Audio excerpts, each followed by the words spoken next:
আছে ৰাতিপুৱা কেইটাত আহিছিলে কেইটা 7টা নে 8টা ৰাতিপুৱা ঘৰত চাহ জলপান খাই আহিলে নে এনে গুচি আহিলে খাই আহিলে নে এনে আহিলে সঁচাই আহিছে না ৰাতিপুৱা 7টা একদম সঁচা বাপৰে তেলে মোৰে অহাত দেৰি হল অলপ 9টা বজাত মানুহ পুৰা ভৰ্তি হৈ গৈছে বাপৰে তাৰমানে আজি চেকখন লৈ যাব লাগিব হয়নে নহয় লৈ যাব লাগিব নে নালাগে আজি নে আজি নললেও হ'ব আজি লাগিবই ঠিক আছে তেতিয়ালে মোৰ লগত সকলোৱে ক'ব ভাৰত মাতা কি भारत माता की नरेंद्र मोदी बढ़िया आमार माजत उपस्थित लोकसभा समष्टिर सांसद फणीभूषण चौधरी डांगरिया बंगाईगांव विधानसभा समष्टिर विधायिका दीप्तिमयी चौधरी डांगरियानी आमार माजत उपस्थित बंगाईगांव जिला परिषदर सभानेत्री मृदुला सिंहा डांगरिया बंगाईगांव म्युनिसिपालिटी बोर्डर चेयरमैन सुबोध दास डांगरिया कमतापुर ऑटोनोमास काउंसिलर चीफ जीवेश रॉय डांगरिया उज्जवल कांति रॉय डांगरिया भूपेन रॉय डांगरिया कुंतलमणि शर्मा बरदলৈ डांगरिया आमार जिला आयुक्त डांगरिया आरु आजिर सभात उपस्थित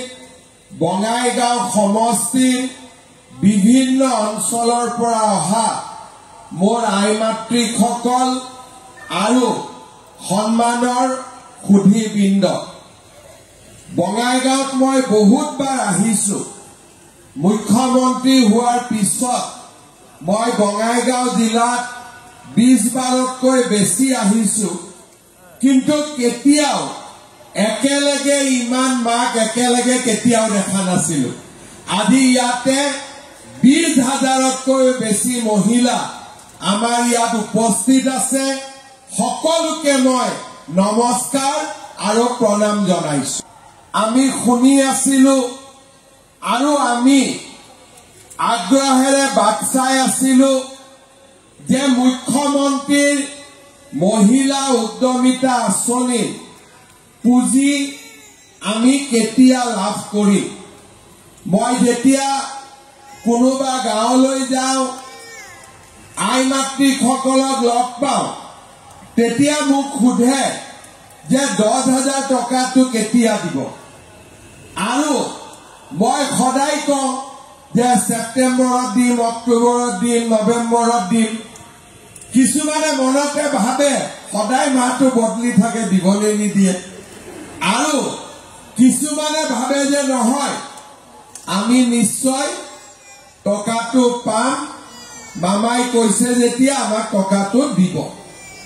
আজি আমি অসমৰ প্ৰায় 25টা মান সমষ্টিত এনেকৈ গৈ मुख्यमंत्रीर महिला उद्यमिता आसनिर पुंजी आमी वितरण करिलो আজি बंगाईगांव समष्टिर दिनটো আজি आহি उपस्थित होइसे অকনমান গৰম বেছি আছে মই মনতে ভাবিছিলো নৱেম্বৰ ডিসেম্বৰত আপোনালোকক মাতিম তেতিয়া গৰমো কম হ'ব কিন্তু যেহেতু 126টা সমষ্টিত আমি এই পুঁজি বিতৰণ কৰিব লাগিব তাৰ কাৰণে আমি নৱেম্বৰলৈকে নৰখি আমি আজি 2 মাহ ধৰি বিভিন্ন স্থানলৈ গৈ আমি এই পুঁজি বিতৰণ কৰিছো এই মিটিং বিলাকত যিমান পাৰো মই নিজে আহিবৰ বাবে চেষ্টা কৰিছো কাৰণ আমি যদি আঁচনিখনৰ বিষয়ে ভাল কৰি নুবুজো তেতিয়া হলে আপোনালোকৰ 10,000 টকাটো এনেকৈ যাব আৰু 30 লাখ মহিলা 10,000 টকা দিওতে চৰকাৰৰো 3,000 কোটি টকা পানীত পৰিব। বহুতে যেতিয়া আমি এই আঁচনিখন লৈছিলো বহুতে ভাবিছিলে যে 10,000 টকাটো আমি মহিলাসকলক এনেই বিতৰণ কৰি দিম যাতে তেওঁলোকে পিছত আমাক ভোট দিব পাৰে। কংগ্ৰেছৰ মানুহবিলাকে তেনেকে ভাবিছিলে, কিন্তু আমি এই আঁচনিখন এটা মহৎ উদ্দেশ্য আগত ৰাখি আমি লৈছো যাতে আমাৰ অসমৰ আই মাতৃসকল দুপত দুপে আগবাঢ়ি যাব পাৰে। আপোনালোকক আমি এখন অলপ আগতে তথ্য চিত্ৰ আমি আপোনালোকক দেখুৱাইছো। তাতে আপোনালোকে প্ৰধানমন্ত্ৰী ডাঙৰীয়াকো দেখা পাইছে। প্ৰধানমন্ত্ৰী ডাঙৰীয়াই কি কৈছে যে আমি গোটেই ভাৰতত 3 কোটি মহিলা আমি লাখপতি বাইদেউ বনাব খোজো। লাখপতি বাইদেউ মানে কি যে যিগৰাকী মহিলাই নিজৰ ব্যৱসায়ৰ জৰিয়তে বছৰত অন্তত 1 লাখ টকালৈকে ধনৰ লেনদেন কৰিব পাৰে। আমাৰ অসমত লাখপতি বাইদেউ আছে আৰু মহালাখপতি বাইদেউ আছে। মহালাখপতি বাইদেউ মানে কোন? যোনে বছৰত 10 লাখ টকাৰ ব্যৱসায় কৰে। এওঁলোক ক'ৰ পৰা আৰম্ভ কৰিছিল? এটা গোটৰ সদস্য হিচাপে নিজৰ কৰ্ম জীৱন আৰম্ভ কৰিছিলে। ঘৰৰো কাম কাজ, ল'ৰা ছোৱালীক পঢ়ুৱা শিকোৱা আৰু লগতে পৰিয়ালটোক সহায় কৰিবৰ বাবে তেখেতসকলে ব্যৱসায় বাণিজ্যটো হাত দিছিলে। চাওঁতে চাওঁতে তেওঁলোক লাখপতি বাইদেউ হলগৈ। মোদী ডাঙৰীয়াক মই কৈছিলো যে আমাৰ অসমত 40 লাখ মহিলা আত্মসহায়ক গোটৰ লগত জড়িত হৈ আছে। আপুনি যদি বেংকক কয় যে এই মহিলাসকলক সহায় কৰিব লাগে, ময়ো আঁচনি আনিম আৰু আমাৰ যুটীয়া প্ৰচেষ্টা অসমৰ আই মাতৃসকল লাখপতি বাইদেউ নিশ্চিতভাৱে হ'ব পাৰিব। মোদী ডাঙৰীয়াই মোক কৈছিলে যে আমি 40 লাখ মহিলাক লৈ আমি আঁচনি আৰম্ভ কৰিব লাগে, বেংকৰ লগত কথা পাতিব লাগে যাতে আমি মহিলাসকলক লাখপতি বাইদেউ বনাব পাৰো। আগতে অসমৰ মহিলাই ঘৰৰ কাম কৰিছিলে, বাহিৰত নোলাইছিলে। লাহে লাহে আমাৰ মহিলাসকলে বাহিৰত ওলাব আৰম্ভ কৰিলে, গোট নিৰ্মাণ কৰিলে, গোট গঠন কৰিলে, ট্ৰেইনিং ললে আৰু বহুতো মহিলাই বিভিন্ন ধৰণে উৎপাদন কৰি আমাৰ সমাজৰ বাবে একোটা উদাহৰণ হিচাপে আজি আমাৰ সমাজত তেখেতসকলে উজলি উঠিব পাৰিছে। মই বহুত দূৰলৈ নাযাওঁ, বঙাইগাঁও জিলাৰ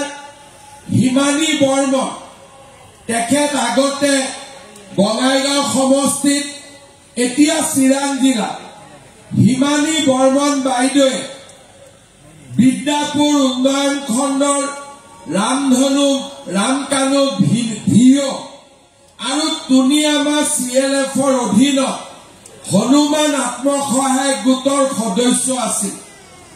গ্ৰুপলৈ 1 লাখ টকা আহিলে আৰু তেওঁ সাজ পোছাক বনোৱা আৰু চিলাই মেচিনৰ কাম হাতত ললে লাহে লাহে উৎপাদন বাঢ়ি গৈ থাকিল আৰু বৰ্তমান 4টাকৈ চিলাই মেচিন আৰু গ্ৰুপটোৰ বাকি সদস্যসকলৰ লগত লগ লাগি এতিয়া হিমানী বৰ্মনে মাহত 12ৰ পৰা 14,000 টকা তেওঁ উপাৰ্জন কৰে অৰ্থাৎ বছৰি 1.5 লাখ টকা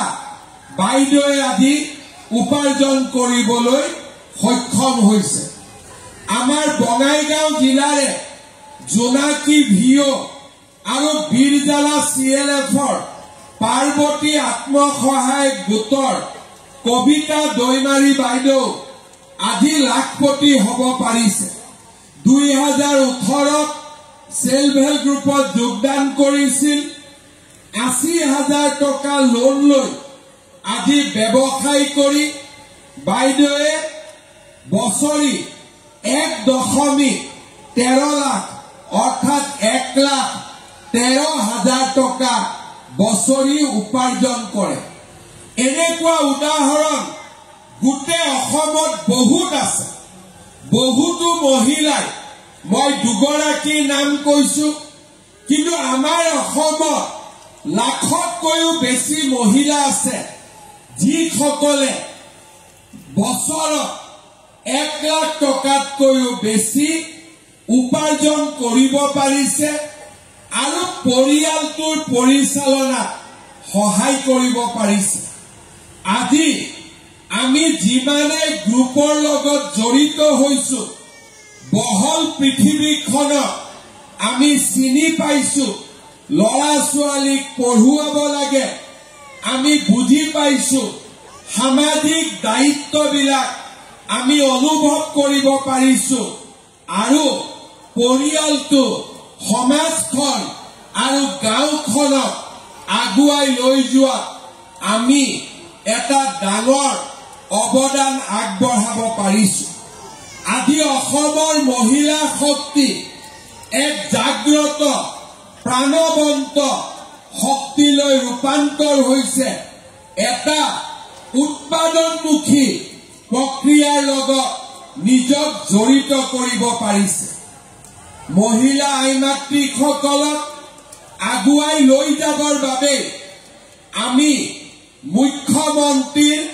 মহিলা উদ্যমিতা আঁচনি বা লাখপতি বাইদেউৰ আঁচনিখন আমি হাতত লৈছিলো মই হিচাপ কৰিছিলো যে অসমত 4 লাখ আমাৰ গ্ৰুপ আছে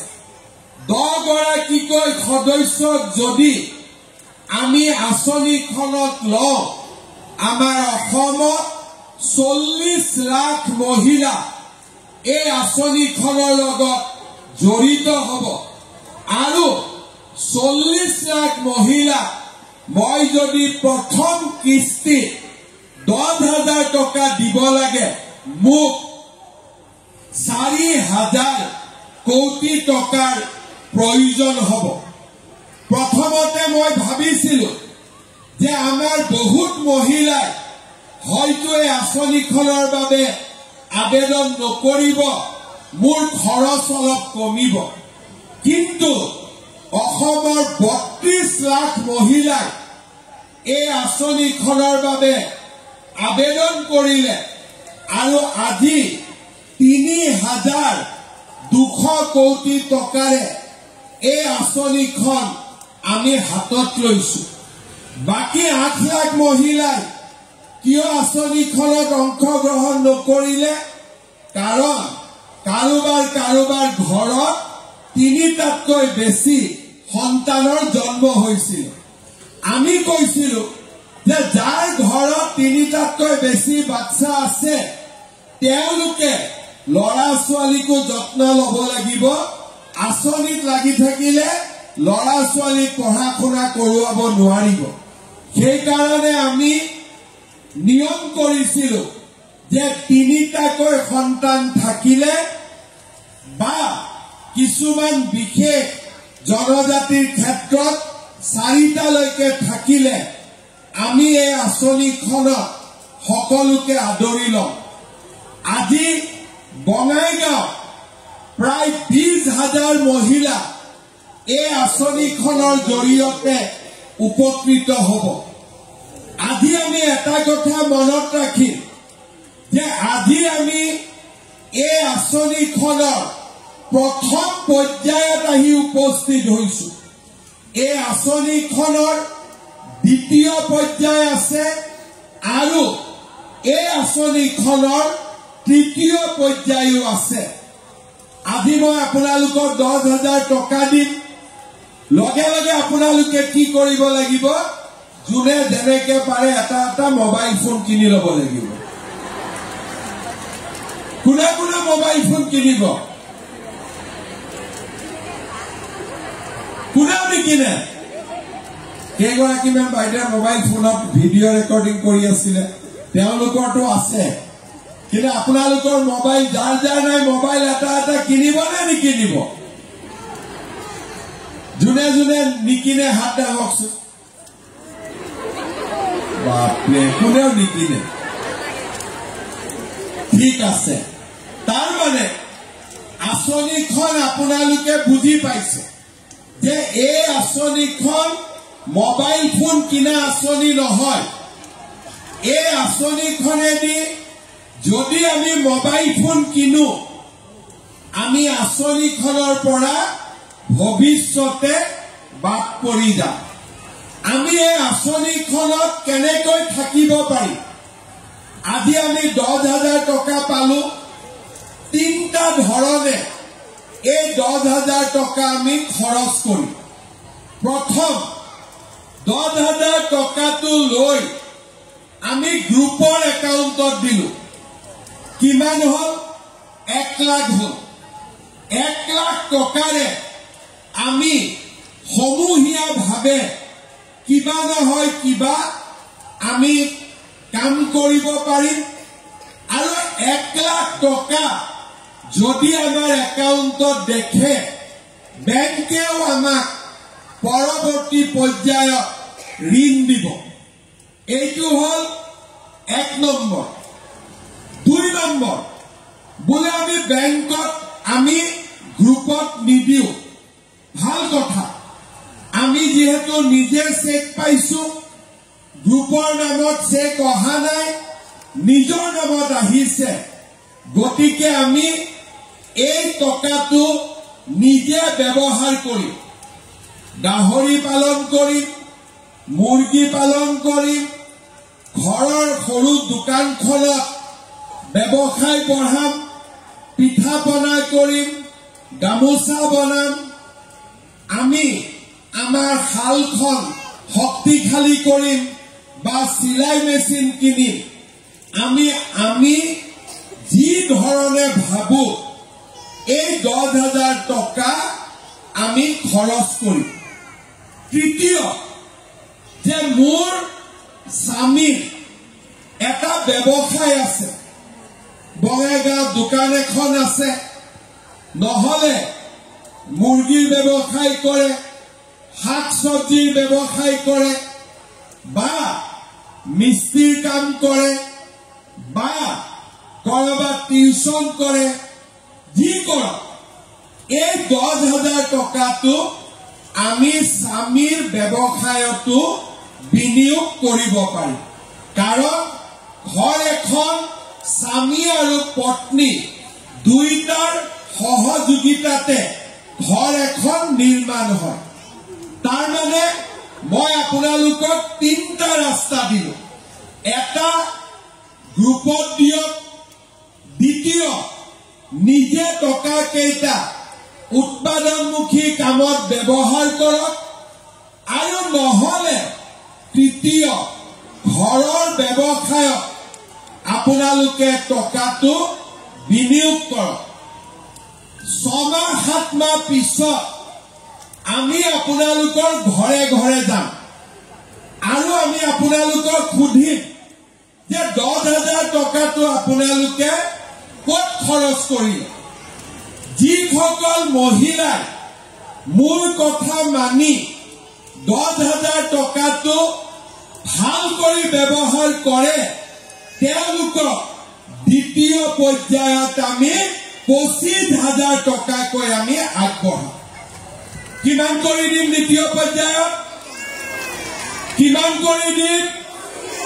25,000 টকাটো যেতিয়া ভাল কৰি আপোনালোকে খৰচ কৰিব তৃতীয় পৰ্যায়ত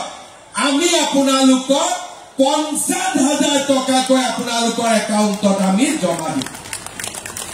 হাত চাপৰি মাৰা নাই যে নালাগে নেকি তাৰমানে পইচা কাক নালাগে হাত ডাঙৰ কাকাই পিছফালে নালাগে নেকি লাগিব নে নালাগে লাগে যদি কিয় হাত চাপৰি মাৰা নাই চবে ডাঙৰ কৰি এটা হাত চাপৰি মাৰক এতিয়া নগম পাইছো লাগে বুলি মই অলপ মনতে ভাবিলো ভনীদা শিকাই দিছে নেকি নালাগে বুলি কবৰ কাৰণে ভনীদা নালাগে বুলি কব দিছে নেকি নে কি লাগিব নে নালাগে যদি লাগিব তেতিয়াহ'লে আমি টকা কেইটাৰ অপব্যৱহাৰ আমি নকৰো আমি 10,000ৰ পৰা 25,000লৈকে প্ৰমোচন পাম আৰু 25,000ৰ পৰা আমি 50,000লৈ প্ৰমোচন পাম আৰু তেতিয়া আমি সহজে লাখপতি বাইদেউ হ'ব পাৰিম কাৰ কাৰ লাখপতি বাইদেউ হ'ব ইচ্ছা আছে সবৰে ইচ্ছা আছে বাইদেউসকলৰ আছে নে নাই আছে যাৰ যাৰ লাখপতি বাইদেউ হ'ব ইচ্ছা আছে সকলোৱে এই আঁচনিখনৰ দ্বিতীয় কিস্তিৰ বাবে আমি প্ৰচেষ্টা কৰিব লাগিব অহা বছৰ আমি যেতিয়া ইয়াত আহিম এই ভিৰ কমিব নালাগে যাতে কোনেও বাদ পৰি নাযায় সকলোৱে 25,000 টকালৈকে আগবাঢ়ি যাব পাৰে আৰু 25,000 টকালৈকে আগবাঢ়ি যোৱাৰ পিছত আমি ভৱিষ্যতে 50,000 টকালৈও আমি আগবাঢ়ি যাব পাৰিম শ্ৰদ্ধাৰ ৰাইজ আমাৰ চৰকাৰ যেতিয়াৰ পৰা অসমত আহিলে অসমত মহিলাসকলৰ মাজত এটা নতুন আত্মবিশ্বাসৰ পৰিৱেশ নিৰ্মাণ কৰিবৰ বাবে আমি প্ৰচেষ্টা কৰিছো যোৱা 4.5 বছৰত আমি ছোৱালীয়ে হওক মহিলাই হওক মাতৃয়ে হওক বা আমাৰ আইতাসকলে হওক সকলোৱে যাতে এখন সুন্দৰ অসমত বাস কৰিব পাৰে তাৰ বাবে আমি প্ৰচেষ্টা চলাইছো 2020 চনত প্ৰথমবাৰ আমি অসমত অৰুণোদয় আঁচনি আনিছিলো যে আমাৰ দুখীয়া ৰাইজে মাহত 830 টকা কৰি লাভ কৰিব কংগ্ৰেছে কৈছিলে যে ইলেকশন হ'ব আঁচনি বন্ধ হৈ যাব কেনেকৈ দিব প্ৰত্যেককে কিন্তু আমি অৰুণোদয় বন্ধ নকৰিলো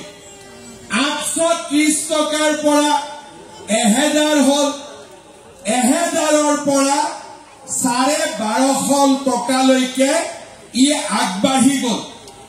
প্ৰথমতে 18 লাখ মহিলাই অৰুণোদয় পাইছিলে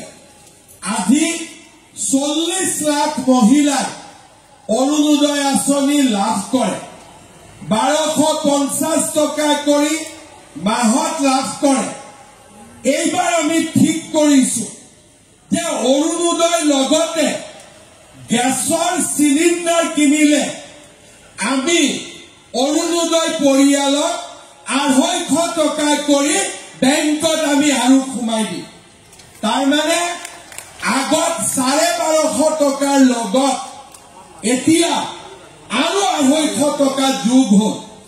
1 জানুৱাৰীৰ পৰা গেছৰ সিলিন্ডাৰ কিনিলে মোৰ একাউণ্টত 250 টকা চৰকাৰে জমা কৰিব আজি মহিলা উদ্যমিতা কংগ্ৰেছে কৈছিলে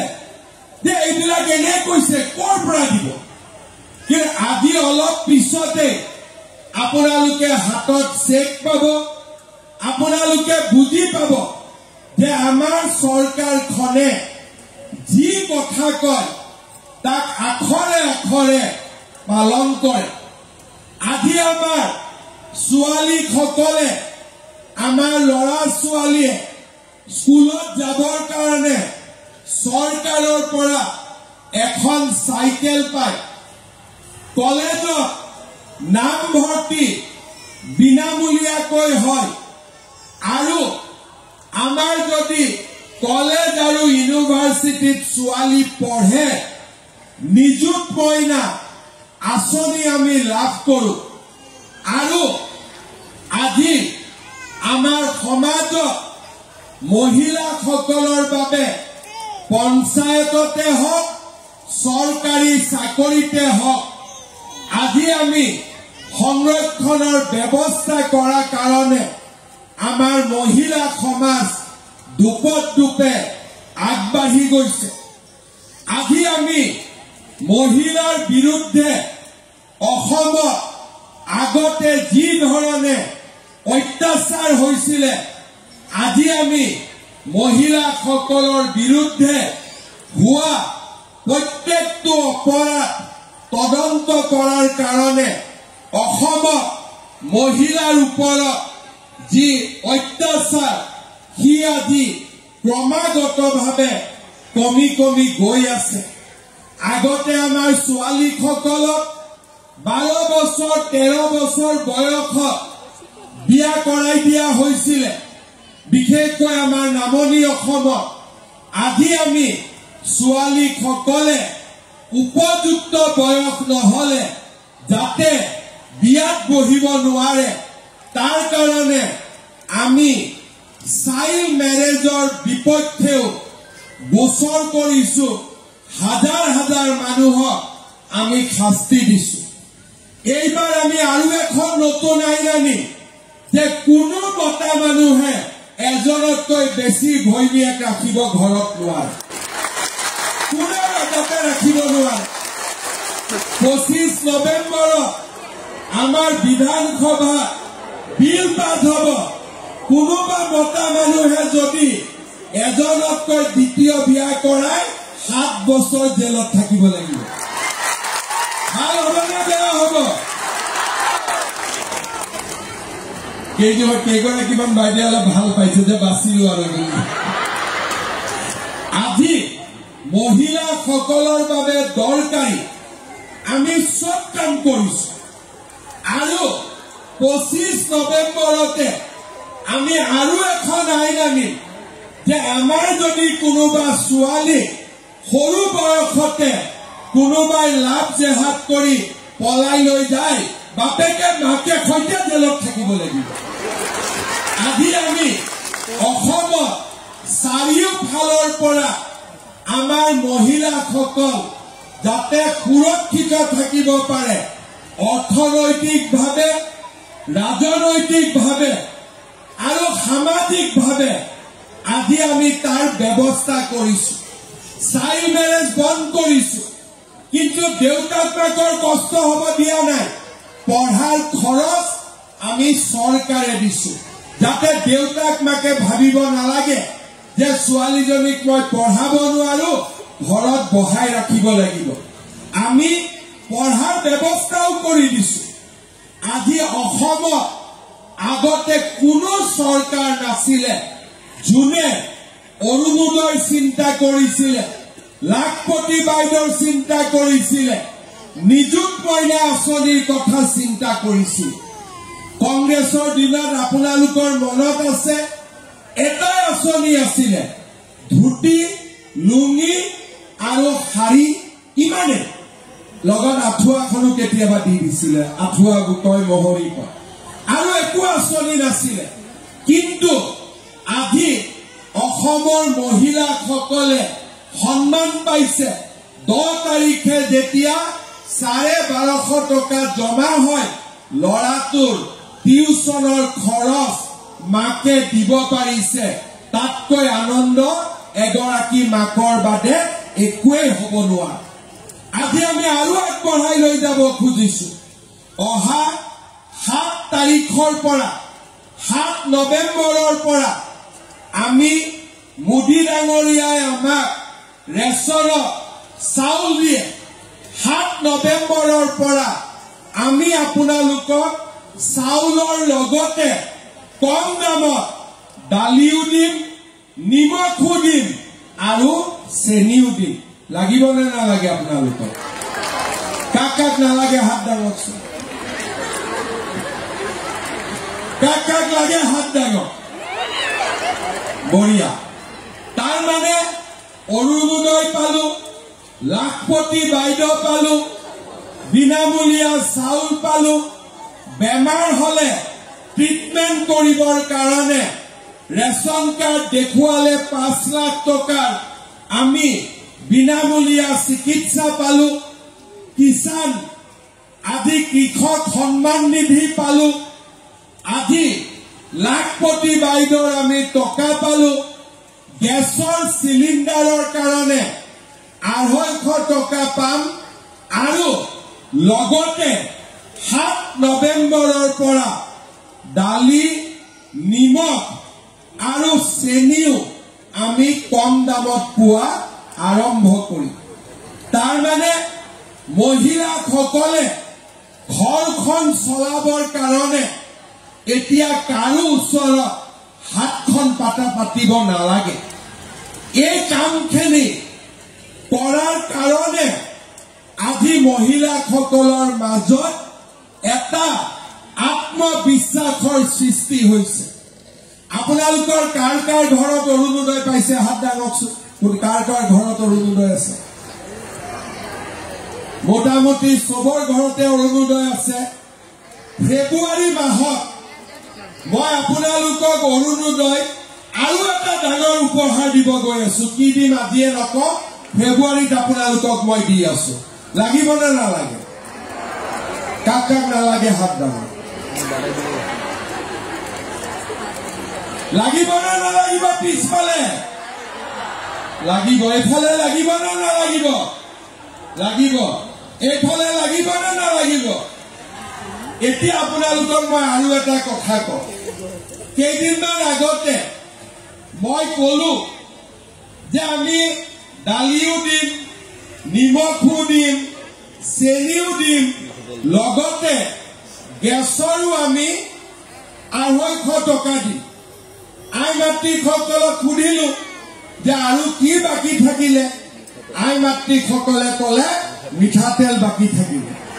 মই কলো ঠিক আছে মিঠাতেলটো দিম কংগ্ৰেছৰ মানুহবিলাকৰতো খং উঠি গল যে কিয় মামাই মিঠাতেল দিয়াৰ কথা কব মিঠাতেল কিয় দিব লাগে তেতিয়া মই ভাবিলো ইহঁতৰ মিঠাতেলৰ লগত কি দুশ্মনী আছে মইতো বুজি নাপালো তাৰমানে ইহঁতে দালিত কি মিঠাতেল দি নাখায় নেকি চব্জি কি মিঠাতেল দি নাখায় নেকি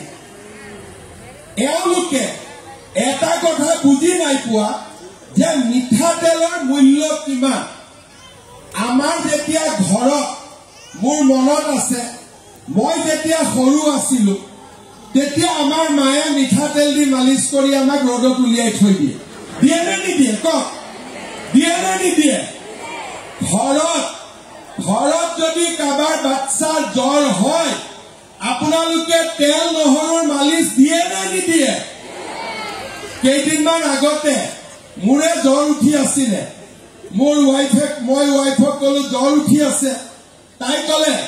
যে তেল নহৰুৰ মালিচ কৰিলে ভাল হৈ যাব তাৰ মানে আমাৰ সমাজত তেলটোৱে হৈছে মাক আৰু ল'ৰাৰ মাজত থকা মৰম আজি যদি আপোনালোকে চিন্তা কৰে যে মাকে বাচ্চাৰ পৰা মিঠাতেল দিয়ে মাকে বাচ্চাক মৰম কৰে মালিচ কৰে বেমাৰ হলে নহৰু আৰু তেলেদি মালিচ কৰে গতিকে যিসকলে মাকৰ পেটৰ পৰা জন্ম হৈছে